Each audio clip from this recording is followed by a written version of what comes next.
নিঝুমপুরের ছায়াচোর ও অদৃশ্য চাবি। নিঝুমপুর গ্রামে তখন বার্ষিক ঐতিহ্য মেলা চলছে। গ্রামের পুরনো জমিদার বাড়িতে এক বিশেষ প্রদর্শনীর আয়োজন করা হয়েছে।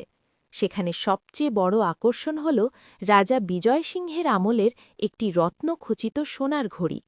ঘড়িটি একটি নিরেট কাঁচের বাক্সে বন্দী এবং চারপাশে কড়া নিরাপত্তা। রহস্যের শুরু। মেলার দ্বিতীয় দিন সন্ধ্যায় হঠাৎ পুরো জমিদার বাড়ির বিদ্যুৎ চলে গেল। মাত্র ৩০ সেকেন্ড পর যখন জেনারেটর চালু হল, সবাই চিৎকার করে উঠল। দেখা গেল কাঁচের বাক্সটি অক্ষত আছে, কিন্তু তার ভেতরের সোনার ঘড়িটি গায়েব।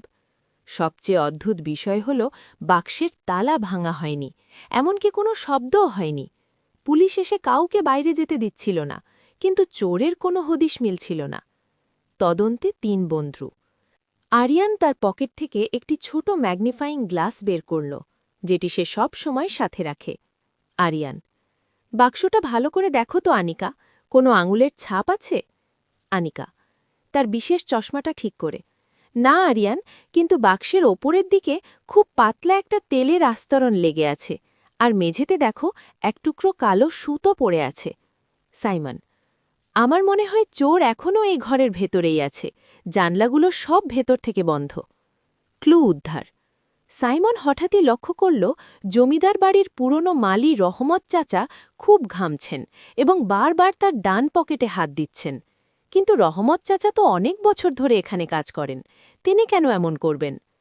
আনিকা মেঝেতে পড়ে থাকা কালো সুতোটা পরীক্ষা করে বলল, এটা কোনো সাধারণ সুতো নয়, এটা মাছ ধরার বড়শির সুতো।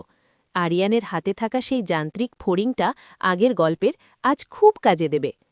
আরিয়ান তার যান্ত্রিক ফড়িংটা ছেড়ে দিল। ফড়িংটা ঘরের কোণে থাকা একটি উঁচু ঝাড় লণ্ঠনের ওপরে গিয়ে বসল। সাইমন মাই দিয়ে ওপরে উঠে দেখল ঝাড় লণ্ঠনের খাঁজে একটি ছোট চুম্বক এবং সুতো আটকানো। আসল রহস্য উন্মোচন। আরিয়ান বুঝতে পারল চুরির পদ্ধতিটা। সে সবার সামনে দাঁড়িয়ে বলল, চুরিটা নিচ থেকে হয়নি, হয়েছে ওপর থেকে।